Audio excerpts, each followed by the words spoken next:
and welcome to Solent Sport News. Here are your top stories. Pulis sacked. Another top flight manager loses his job today.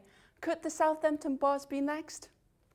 Team Solent are on a high. After progressing in the FA Vars, we got an exclusive chat with the captain.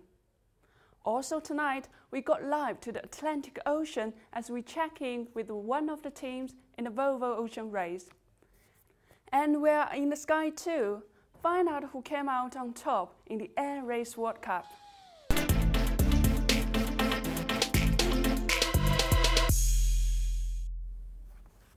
Good afternoon. Firstly, news of the 5th Premier League managerial casualty this season. West Brom have parted company with manager Tony Pulis this morning, following a poor start to the season. Pulis had won just 2 league games in charge since April. Southampton manager Mauricio Pellegrino has been signalled out as another manager who could possibly lose his job after recent results. We spoke to Southampton fans about their opinions on the Argentinian.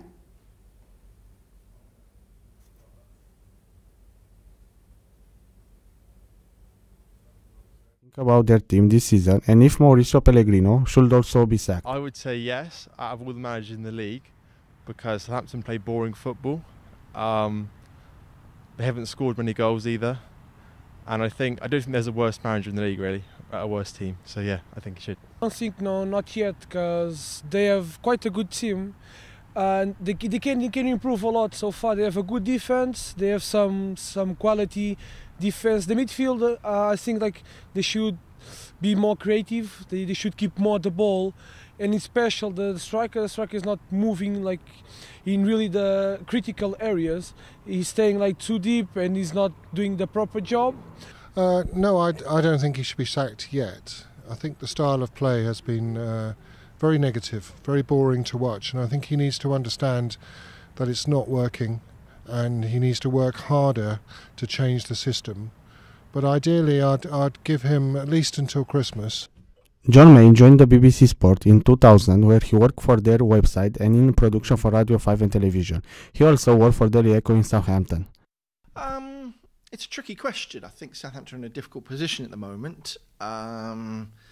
They've obviously appointed him at the start of the season to replace Claude Puel, and lots of people are now thinking that perhaps he shouldn't sack Puel. After all, this was a man who got them to 8th place in the Premier League, got them to their first cup final in 20-odd years, and took them on a decent run in Europe. So you have to ask why should they have sacked him?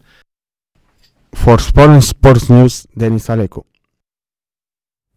The pressure may be on at the moment for the Saints manager Mauricio Pellegrino, but we were able to talk to him last week during the international break. Over the course of the break, Southampton invited press down to the club's training ground in Staplewood for a friendly game with backroom staff. Jasper Shiner was there.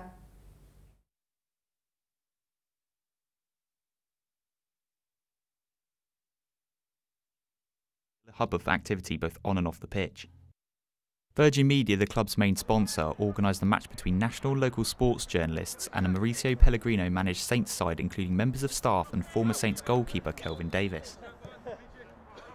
5 minutes before I come out, I was searching for a pair of gloves. Luckily Fraser had a pair knocking around, so it's quite nice obviously to get back out on the football pitch and enjoy a game of football with good people. As well as play against the former Valencia centre-half, journalists were given the opportunity to ask Pellegrino about life on the south coast and his philosophy as a manager. The first thing is I would like to improve my players individually on and off the pitch, because I think when you improve them mentally, you will improve in all different aspects. Physically, togetherness, ambition. For me, this is my main goal, to improve them mentally and be part of Southampton club. They had to realize that to be part of this club, you are really successful. And sometimes, around every single player there is a big business today, and everybody wants to play, everybody wants to score goal, but we got 25 players, and just 11 can play. Behind the 11 players, there is a big team around them, and I try to look for different ways to try to improve them. Dave Hughes, Sponsorship and Partnerships Manager for Virgin Media, was part of the team that set up the event. He spoke highly of the relationship between the club and the company. Yeah, absolutely first class. I think I've worked with a number of football clubs over the kind of past few years in different roles that I've been in pre-Virgin Media, and without a doubt, head and shoulders above any of the other clubs. To be honest, the partnership team, Ash and Tom, who work here, they're an absolute dream to work with. And the club, I think, they just understand sponsorship. They understand brands. They understand the kind of particulars of what kind of we are looking for, and they go over and above on everything. So yeah, kind of couldn't ask for more from them, really. The game was a rare chance to build relationships between journalists, the club and main sponsor. Post-match, we spoke to former Saints stopper Kelvin Davis to get his views on Mauricio Pellegrino. He reminds me of a recent Argentine manager we had at the club, and fundamentally he's a good manager. He's a good leader. He wants to involve everyone, and although the results haven't been there, the performances are getting close to what we want, and I think it's obvious that you give a man time to get his ideas across, and certainly what we're doing in the training ground and with the lads, the results will improve. As the sun set over Staplewood, it was clear to see everyone had enjoyed themselves. Some a little too much. Jasper Shiner for Solent Sports News. The manager might give me a go. Good job. Team Solent began another FA Vars campaign with a 2-0 win last week over Tavistock. Solent faced a trip to Bradford Town on the 2nd of December with the hopes of replicating the run of last season. We are joined by Captain Curtis Storm, who is with Dennis Allo. Thank you, Lily. I'm here with Curtis Storm, the captain of Southampton football team. Curtis, 2-0 with Tavistock. How it was the game? Very convincing display. I believe that they've only lost twice this year. So for us to beat them, obviously in the FA Vars, which is very special to us, is convincing. And like you say, we're now through to the round 3 and drawn away to Bradford. And how about the man of the match, Bradley Banda, the goalkeeper? So he saved us numerous times. I must say the whole team obviously done their own bit. But like I say, Brad was most certainly man of the match for his literally international standards saves. So like I say, very well done to the team, and a very special mention to Bradley. And what are the plans for the rest of the season? So our goals in relation to the league has obviously differed because of our start. Obviously students don't come back till late September, early October.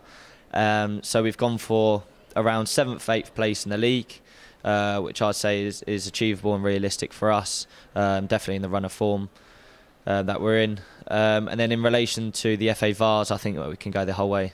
Obviously we've got the squad and the calibre to achieve this. Okay, thank you. Back to you in the studio, Lily. Now on to some sad news from the tennis world. Former Wimbledon champion Jana Novotná has died after a difficult battle with cancer. It was announced by the Women's Tennis Association that the 49-year-old passed away comfortably, surrounded by her family.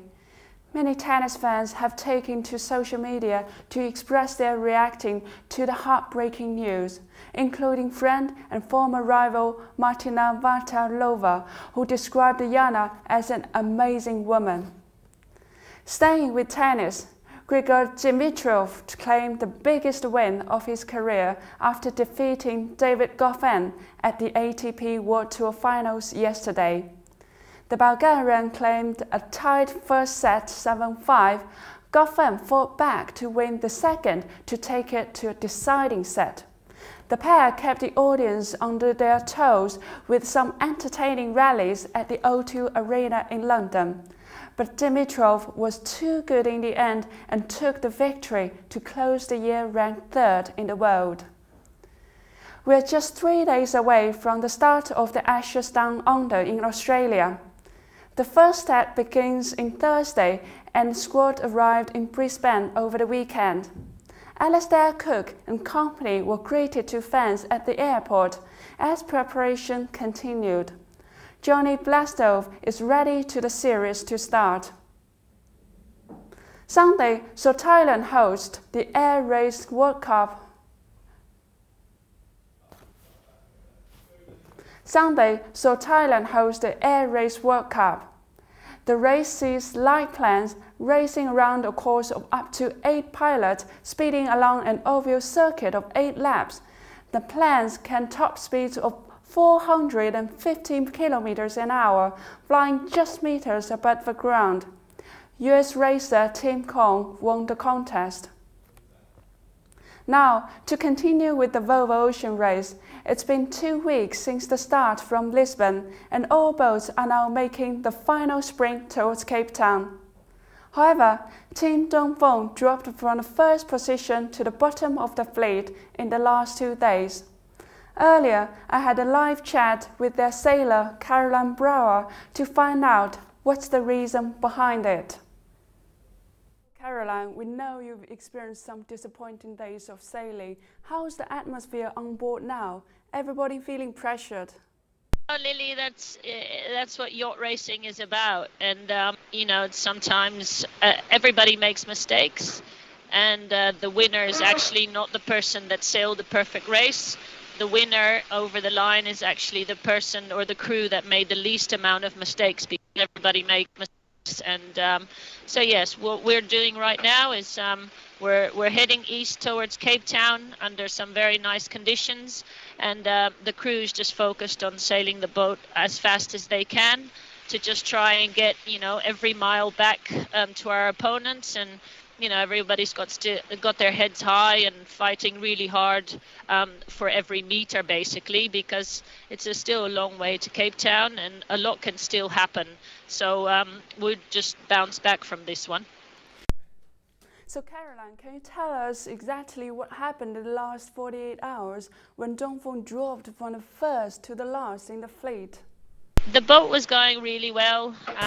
We were heading south. And I think the mistake we made is we got a little bit close to a high pressure along the African coast, and we sort of got swallowed by it a little bit.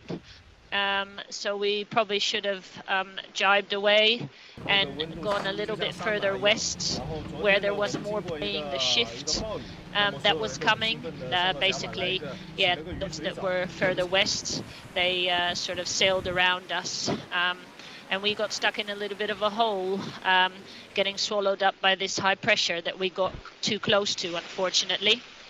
So Caroline, now you've sailed for over 2 weeks on the ocean now. Can you reveal to us what do you miss the most on land?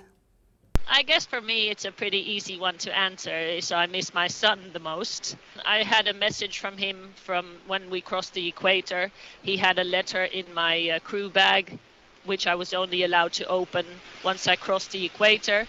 So those are all really nice surprises to get when it's such a long leg.